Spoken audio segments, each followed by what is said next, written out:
Concord is a new hero shooter made by Sony and Firewalk Studios, composed of a bunch of ex-Destiny devs, and it was announced just a few months ago during their latest State of Play by showing off a CG trailer that was very much a spin on Guardians of the Galaxy. You had some quirky characters, and visually the trailer was great and seemed like it could be a cool new IP, and then they revealed the gameplay. Instead of being a single-player game that Sony is usually known for, or a unique spin on a multiplayer game, Concord was revealed to just be another hero shooter. Now, I do like hero shooters. I like Overwatch, and we'll come back if they have more fun patches, but lately that hasn't been the case. I liked the short-lived Gundam Evolution, and recently I have really enjoyed both Marvel Rivals and Fragpunk. So seeing Concord's gameplay, I didn't immediately hop on the hate train like everyone else and completely write it off, and I went in with an open mind. Then the trailer ended with a pre-order now, and I got a little worried. How do you compete in a genre where all your competitors are free to play and fairly well made? The answer to that question is, you don't. The Concord beta started the other day, and I went in with an open mind, knowing it wasn't going to blow me away, but maybe I'd be able to find some fun in it and get me to buy the full release a month later. The game starts with two We Have Guardians of the Galaxy at Home cinematics, which visually look really good, but they didn't really do anything to get me to like the characters due to trying a little too hard to be funny, so it already wasn't off to a great start. Why are you kissing a tchotchke? This is an authentic item from the Starship Implacable. How do you two not know about the Implacable? How old are you now? After that, I took a look at all the characters to try to find somebody that looked cool or maybe had my preferred playstyle, and I was met with characters that they just do not look cool at all, besides a handful, with the coolest being a literal trash can. Now, before dumbass anti-woke people jump in the comments and start spewing some dog shit like wokeness bad, DEI sucks, that's not the problem. Overwatch is an extremely woke, I fucking hate that word, game, but most of the characters look good. Even if you absolutely hate Overwatch, you probably like some of the characters, and in some cases, really like the characters. The problem is the characters in Concord just look lame and have really stupid armor designs or clothing, and besides the trash can, don't do anything cool or unique in terms of playstyle. Since none of the characters really stood out to me, I went with the simple choice, and my first game, I picked Soldier 77, and I immediately noticed how slow the time to kill is in this game.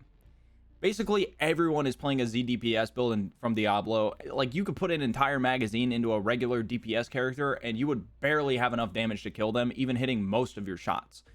The characters with more HP would sometimes take more than an entire magazine to kill, which just never felt satisfying at all.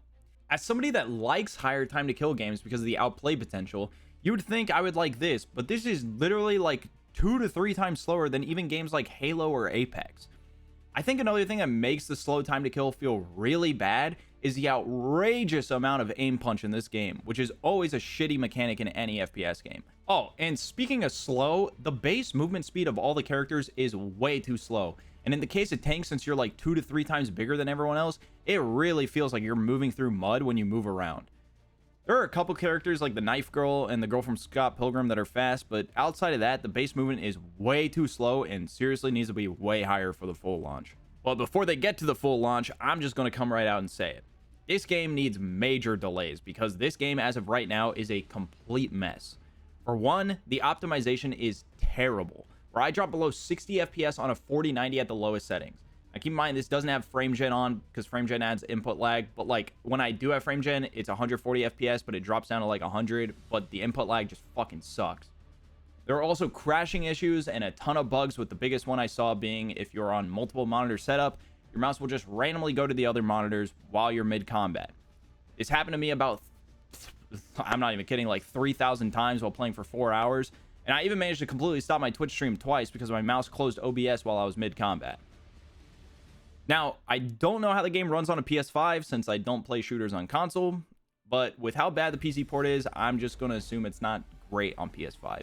I assume it's probably better because they can just, the game's probably built for the PS5, but I'm going to assume it's not great. Outside of the bugs and the optimization, the actual game itself is probably the worst balanced hero shooter I have ever played, and I say this as somebody that played Gundam Evolution and had to deal with Melee Zaku. There are some DPS characters like the mushroom person that does basically 0 damage and brings 0 value to the team. There's Ned from Spider-Man who does more damage than most DPS characters in the game. And the shotgun guy is probably the best DPS in the game, and it's not even close. He can kill most of the cast in 2 shots, and this guy becomes fully immune to damage during his dash that does basically 50% HP to all DPS characters. And if that doesn't kill them, he can just slam them to finish them off. A little strong, sure, but whenever he gets a kill, all of his cooldowns get reset. So if you're about to die, you can just run out without taking damage, or you can just run back in and get even more kills over and over again since you're basically unkillable. The best character in the game, though, is probably One-Off, the tank trash can guy, because you just stand still, you suck up all enemy bullets, and then you spam his grenade for free team wipes over and over again. And also, for some reason, his melee pretty much nukes everyone in the game. Similar to other hero shooters, the health of each character is different depending on their role. So DPS and supports will have less health than tanks, but for Concord, the difference in HP is minimal in that some DPS characters have upwards of 250 HP, while the tank with the most HP has only 300 with a very light defense boost that really doesn't matter at all because they're playing with basically big head mode, and the defense boost doesn't affect headshot damage. 50 more HP with a hitbox that is probably 3 times bigger than anyone else in the game equals a tank that doesn't really tank. The absolute worst part of this game, though, is that the actual game itself does literally nothing new for the genre. They just basically took Destiny's gunplay, made it janky and way less satisfying, and put a bare bones hero shooter paint over it. When you compare this to its free-to-play competitors that are coming out soon, like Marvel Rivals or Fragpunk, I just don't see why anyone would play this game that's $40 over them, which are free to play and have no pay-to-win mechanics. Marvel Rivals has destructible environments, which I don't believe has been done before in a hero shooter, so you can create your own like flank routes if you want to. Not only that, they have the team-up mechanics that change every single season that give you new abilities. So if you have, like, say, for example, Scarlet Witch and Magneto on the same team, you get buffs for those 2 characters and new abilities for those 2 characters. Fragpunk takes a more Call of Duty search and destroy route with its gameplay, but has a really unique take on it where in between rounds, you and your team vote on cards that completely change how each and every round works.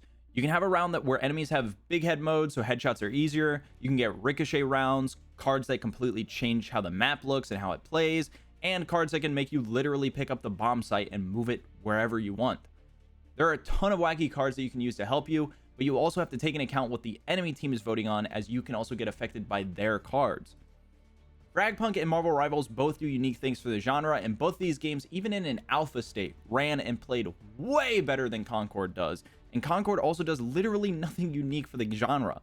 Actually, scratch that. It does one thing unique in that its competitive mode turns the TDM or kill confirm style of gameplay into a round-based one life game mode, where if you win a round, whatever character you were using for that round gets completely locked out for you for the rest of the game. So you get punished for being good at the game, which is really fucking stupid for a competitive game mode.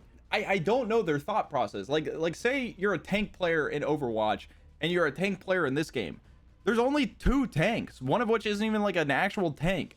So if you win 2 rounds, then you're like forced to play characters that you don't like playing. Like, what were they thinking with this? Like, it's sad that after 6 hours of playing the beta, the only thing that I can come out and say that I really liked are the visuals and the animations. That's it. But the thing is, I'd rather have shitty visuals so that I can get higher frame rate on my 4090. Like, I can't even imagine the frame rate that people get on a 10 series card, which are probably like by far and away the most popular graphics cards at the moment. I just really do not see what Sony sees in this game, and dropping it within a month of the very first beta should be criminal, because this game isn't remotely ready for a full launch. I feel bad for the devs because you can definitely tell they're talented, but they just like, I feel like this game is just so rushed out the door. I don't think this game will last more than a month, probably even 2 weeks tops. And I mean, just looking at the Steam charts for the beta, it's not looking good at all, with the pre-order beta peaking at a fourth of the player base of Hellblade 2's peak. That's fucking terrible. For a game that can barely break 1,000 players in an open beta, and pre-orders were so low that they made the pre-order only beta free for all PlayStation Plus members, I just don't see how this doesn't become Sony's next big flop. After over 10 years, Knack might finally have some competition.